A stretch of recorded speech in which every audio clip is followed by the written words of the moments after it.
Hi friends, welcome to Arunai kitchen. இன்றைக்கி நம்ம கிச்சனில் 90s கிட்ஸ் எல்லாருக்குமே இது தெரிஞ்சிருக்கும். பெட்டி கடையெல்லாம் வாங்கி சாப்பிட்ருப்போம். மிளகா மிட்டாய். இது நாங்கள் வந்து மிளகா மிட்டாய்ன்னு சொல்லுவோம். உங்கள் ஊரில் என்ன சொல்லுவீங்கன்னு கீழே வந்து கமெண்ட் பாக்ஸில் கமெண்ட் பண்ணுங்கள். இதை செய்கிறதுக்கு நான் வந்து இன்றைக்கி கோதுமை மாவில் செய்கிறேன். நீங்கள் அதே டேஸ்ட்டில் வேணும்னா மைதா மாவில் செஞ்சுக்கோங்க. 2 கப்பு கோதுமை மாவு எடுத்திருக்கேன்.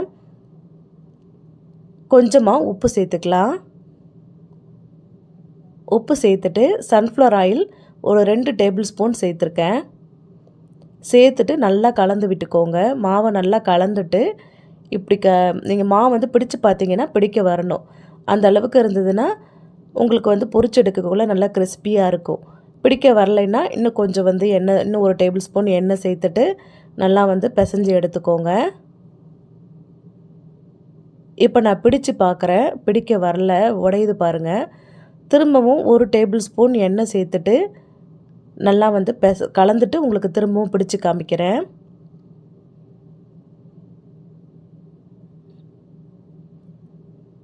இப்போ நான் பிடிச்சு காமிக்கிறேன். நல்லா பிடிக்க வருது பாருங்கள். இது கரெக்டான ஸ்டேஜு.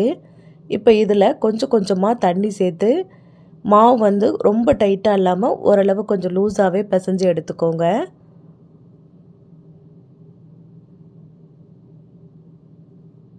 தண்ணியை வந்து கொஞ்சம் கொஞ்சமாக சேர்த்துட்டு நல்லா வந்து பிசைஞ்சு எடுத்துக்கலாம். நல்லா பிசைஞ்சதுக்கப்புறமா இதுக்கு மேலே கொஞ்சமாக எண்ணெய் தடவிட்டு இதை அப்படியே ஒரு மூடி போட்டு 10 நிமிஷம் நல்லா ஊற விட்டுருங்க.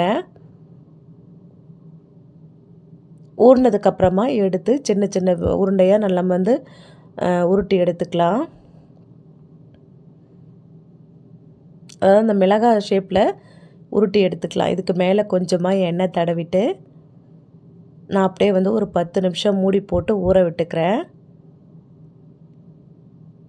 இப்போ 10 நிமிஷம் ஆனதுக்கப்புறம் எடுத்து நான் இப்போ உங்களுக்கு திரும்பவும் ஒரு நிமிஷத்துக்கு நல்லா கை வச்சு பிசைஞ்சிக்கோங்க. சின்ன சின்ன பீசஸாக எடுத்து நான் உங்களுக்கு இப்போ உருட்டி காமிக்கிறேன் பாருங்கள். இப்படி உருட்ட வரலைன்னா உங்களுக்கு எந்த ஷேப்பில் வருதோ அந்த ஷேப்பில் வந்து நீங்கள் வந்து உருட்டி எடுத்துக்கலாம்.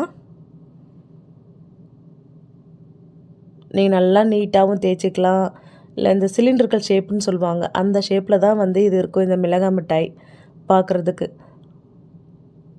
அதே ஷேப்பில் வரலைனாலும் பரவாயில்ல, உங்களுக்கு எப்படி வருதோ அந்த அளவுக்கு நீங்கள் உருட்டி எடுத்துக்கோங்க. இது ஒன்றும் ரொம்ப கஷ்டம் இல்லைங்க. ஒரு 2-3 வாட்டி உருட்டினீங்கன்னா அதுக்கப்புறம் உங்களுக்கு ஈஸியாகவே வந்துடும்.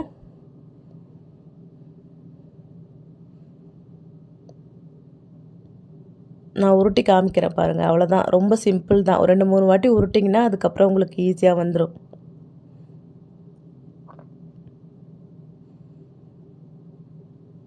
இப்போ இந்த அளவுக்கு இருந்ததுன்னா கரெக்டாக இருக்கும். ரொம்ப மொத்தமாக உருட்டினாலும் உங்களுக்கு வேகிறதுக்கு கொஞ்சம் டைம் ஆகும். அதுக்கப்புறம் உள்ளெல்லாம் வேகாது. அதனால் நல்லா கொஞ்சம் நீட்டாகவே உருட்டி எடுத்துக்கோங்க. இப்போ இது எல்லாத்தையும் இது மாதிரி உருட்டி எடுத்து பிளேட்டில் போட்டுக்கலாம்.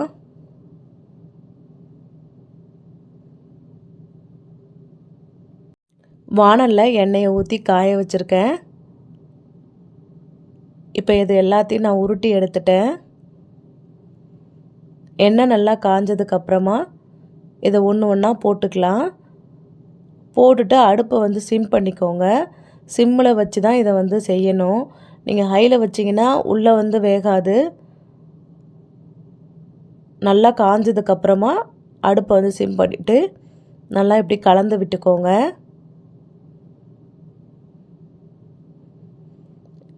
இதில் ஒன்று என்னென்னா, நீங்கள் வந்து சிம்மில் வச்சு தான் இதை வந்து வேக வைக்கணும். அப்போ தான் வந்து நல்லா வந்து வெந்து வரும். இன்னும் கொஞ்சம் வேகட்டும். நல்லா கோல்டன் ப்ரௌன் ஆகுது பாருங்கள். இந்த ஸ்டேஜில் கரெக்டாக இருக்கும். இதை அப்படியே வெளியே எடுத்துடலாம். ரொம்ப சிம்பிள் தான்.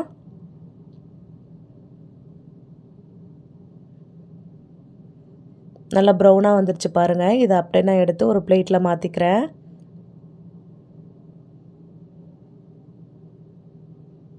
மீதி இருக்கிறதையும் இதே மாதிரியே பொரிச்சு எடுத்துக்கலாம். இதெல்லாம் பொரிச்சு எடுத்ததுக்கப்புறமா இப்போ நம்ம வெள்ளைப்பாகு காய்ச்சிக்கலாம். ஒரு அகலமான பாத்திரத்தில் 1 கப்பு வெல்லம் சேர்த்துருக்கேன். நான் 2 கப்பு மாவு சேர்த்ததுனால 1 கப்பு வெல்லம் சேர்த்துருக்கேன்.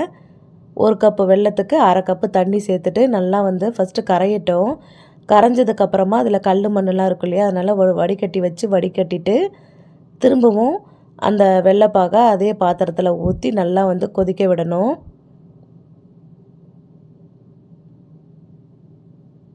இப்போ இதில் வந்து பாகுப்பதம் வந்து செக் பண்ணிக்கலாம். நல்லா கரைஞ்சிருச்சு. இப்போ பாகுப்பதம் ஒரு தட்டில் வந்து கொஞ்சமாக தண்ணி ஊற்றிட்டு இதில் கொஞ்சமாக ஊற்றி பார்த்தீங்கன்னா உங்களுக்கு தெரியும். நல்லா வந்து இப்படி உருட்டி பார்த்தா நான் உருட்ட வரணும். அந்த அளவுக்கு இருந்ததுன்னா கரெக்டான பக்குவம். இப்போ நல்லா உருட்ட வருது பாருங்க. இப்போ ஸ்டவ் ஆஃப் பண்ணிவிட்டு ஏலக்காய் பொடி கொஞ்சமாக சேர்த்துருக்கேன். இதில் நம்ம பொரிச்சு வச்சுருக்கிற அந்த மிளகாய் மிட்டாயை சேர்த்துக்கலாம். சேர்த்துட்டு நல்லா கலந்து விட்டுக்கோங்க. ஸ்டவ் ஆஃப் பண்ணிவிட்டு நீங்கள் சேர்த்துட்டு நல்லா கலந்து விட்டுக்கோங்க. கலந்து விட்டுட்டு இதை அப்படியே வந்து ஒரு பிளேட்டில் மாற்றிடலாம். அப்படியே விட்டிங்கன்னா ஒன்றோட ஒன்று ஒட்டிக்கும்.